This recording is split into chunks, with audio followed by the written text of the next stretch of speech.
Apocalypse quelque chose de différent de ce qui s'est passé hier, de ce qui se passe aujourd'hui ou de ce qui se passera demain. Alors pour le coup, le théologien Jean parle de, vous venez de le dire tout à l'heure, d'un astéroïde dévastateur. Et quand on rejoint quelques données scientifiques, il est censé arriver une planète pour 2012. Est-ce que ça serait en rapport, même si et ça serait l'annonce de la venue? Il ne parle pas d'un astéroïde précis. Le Christ, quand le Christ parle lui-même de la parousie, il dit que tous les cieux seront ébranlés. Ce n'est pas une étoile, c'est l'ensemble des étoiles. Ce n'est pas un astéroïde, c'est l'ensemble du monde cosmique qui sera ébranlé. Si un astéroïde vient, et qu'il vient tout seul, c'est une catastrophe comme il y en a déjà eu dans l'humanité. Vous avez une telle catastrophe qui est arrivée, je pense, il y a à peu près 1000 ans, c'est très récent. En Sibérie, il y a encore la trace assez importante d'un cratère.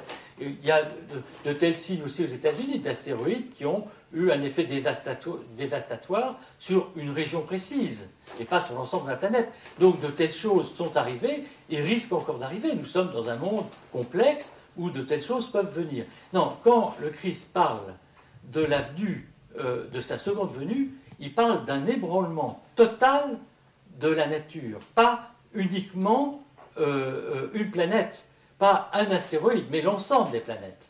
Donc c'est loin d'être le cas. En revanche, vous avez des événements qui ont pu être pris par, dans les périodes plus anciennes, où nous n'avions pas les connaissances scientifiques d'aujourd'hui, par les gens qui les vivaient. Je vous assure que si vous étiez à Pompéi, pour vous, c'était la fin du monde.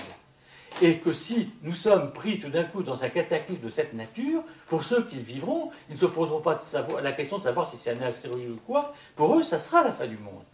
Donc de tels signes existent.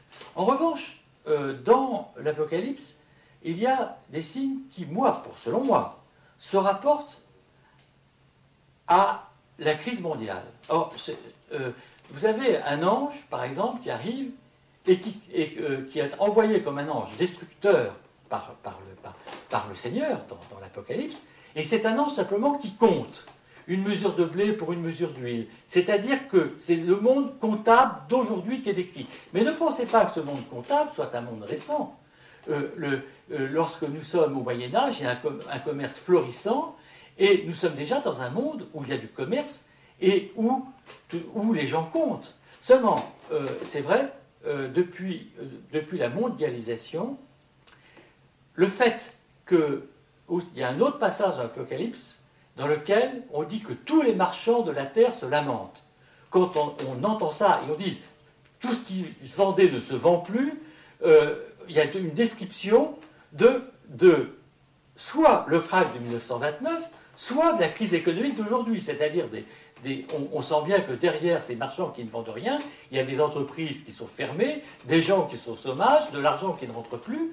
Et c'est dans l'Apocalypse, tout simplement, comme étant une chose qui fait partie des signes annonciateurs de la parousie. Mais penser que ces événements ne sont arrivés qu'aujourd'hui, ils ne sont pas arrivés hier, serait d'une grande inculture. Il y a eu de telles crises économiques. Quand Byzance s'est effondrée, il y avait une crise économique. Venise, Venise et Gênes, qui ont été des villes au commerce florissant, un jour se sont éteints comme villes florissantes commerciales. Pour ces gens-là, tout d'un coup, la fin du monde économique était arrivée. L'Allemagne, avant la dernière guerre mondiale, était dans un état économique désastreux. Donc, de telles choses arriveront encore, elles arrivent même en ce moment, mais en fait, ce qui est, je trouve, de génial dans l'Apocalypse, c'est que c'est une description du monde qui est extraordinairement réaliste. Alors, il y a des choses qui se rapportent peut-être plus au monde contemporain.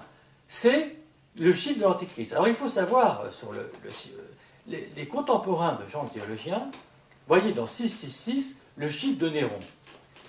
Et pour eux, alors il y avait un calcul compliqué de lettres hébraïques qui disait que le nom de Néron retranscrit en hébreu donnait le nombre 666, peu importe.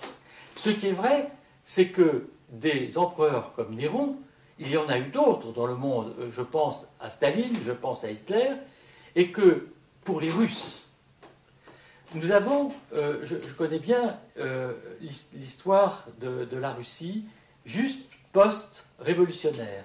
Vous avez eu des tas de prophètes qui ont annoncé, en Russie, des starets, des moines inspirés, qui ont annoncé la destruction du monde en Russie, et qui ont annoncé une persécution sanglante de l'Église.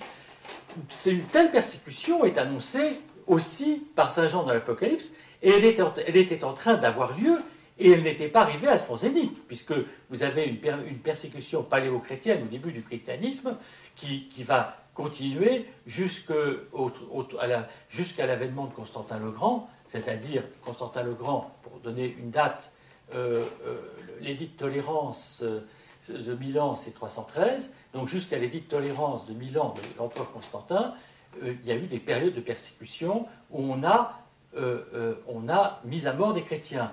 L'Église russe n'avait pas connu une telle persécution au début de sa conversion, puisqu'elle s'est convertie au Xe siècle. Et elle a eu ce baptême dans le sang qu'avaient eu les autres églises avant elle au moment de la Révolution. Et je dirais, si quelqu'un avait pris un starets, avait ouvert l'Apocalypse et avait lu ce qui se rapportait à la persécution des chrétiens, il avait là, dans ce texte, une prophétie qui allait se réaliser dans les 10 ou 15 ans qui allaient venir. Donc, vous voyez, comment l'Apocalypse peut être interprété, peut être lu et regardé.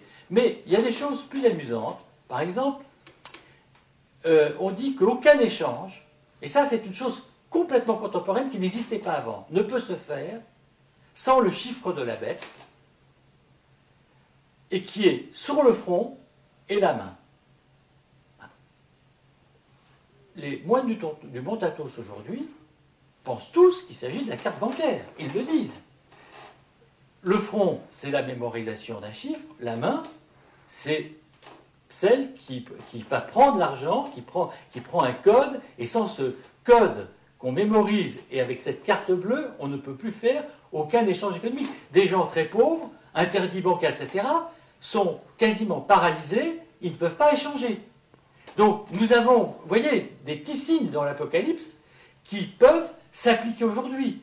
Mais peut-être que si j'avais vécu au Moyen-Âge et qu'on m'avait demandé ce que je pense de l'Apocalypse, j'aurais pu trouver une autre interprétation qui voulait dire quelque chose de semblable dans les échanges économiques de l'époque, puisqu'il s'agit dans ce passage de l'Apocalypse d'échanges économiques. Pour moi, au fond, la signification de l'Apocalypse, c'est réellement l'attente d'un bouleversement, mais qui n'est pas un bouleversement pour une destruction, c'est pour une transformation. C'est-à-dire que l'Apocalypse, c'est la transformation d'un monde matériel dans un monde où le spirituel transfigurera le matériel. Le moine, dans son monastère du Mont Athos, si il voyait la réalité des signes qui sont présents dans l'Apocalypse, il n'irait pas se cacher dans le creux d'un rocher, comme il est dit que le feraient les gens quand ils auront très peur et qu'ils verront tous ces signes. Non, le moine du Mont Athos, s'il voyait vraiment les signes de l'Apocalypse, il lui était donné de discerner que c'étaient les véritables signes annonciateurs d'une venue prochaine du Christ. Et encore que, là-dessus, je dirais tout à l'heure quelque chose, eh bien, le moine de Mont Athos se dirait, mais c'est formidable, le Christ vient, enfin notre monde déchu va ressusciter, va être transformé, et il se réjouirait. Donc c'est un monde, l'Apocalypse fait peur à ceux qui n'ont pas la foi.